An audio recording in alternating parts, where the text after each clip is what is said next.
कि अगर मुझे अनुमति मिल जाए तो मैं पहला ऐसा व्यक्ति होऊंगा कि संविधान को जला दूंगा। तो संविधान नए सिरे से लिखा जाना चाहिए।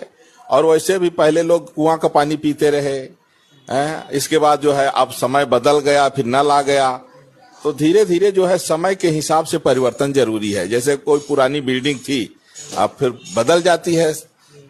तो संविधान देश को चलाने के लिए होता है। संविधान मतलब देश की एक व्यवस्था कैसे बनेगी।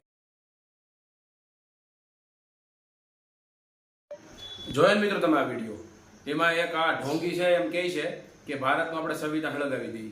એટલે આ ભારતનું સંવિધાનનું એક પાનું હળગાવ્યું હતું, એની શું દશા થઈ હતી અને એની નાગરિકતા ખતમ કરી દેવામાં આવી હતી ભારત સરકાર દ્વારા અને સુપ્રીમ કોર્ટ દ્વારા.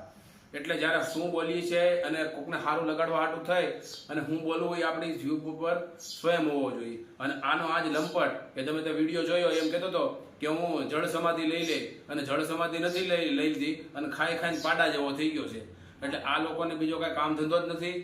લોકોનું અહિત કેમ થાય, લોકોમાં કોમ વચ્ચે જ્ઞાતિ વચ્ચે કેમ વાતાવરણ ખરાબ ડોળાય, કેમ ઊભું થાય, એવું જ આ લોકોનું ષડયંત્ર હોય છે. એટલે આવા જે બની બેઠેલા છે અને મેન તકલીફ એ છે ભારત દેશની, જે રાજકારણીઓ છે એ ધર્મનો પ્રચાર કરે છે અને જે ધર્મમાં જોડાયેલા જે ગુરુ છે એ રાજકારણીનો પ્રચાર કરે છે. એટલે જે કામ છે એને કરવા દો અને ખોટી આવી અફવા ના ફેલાવો.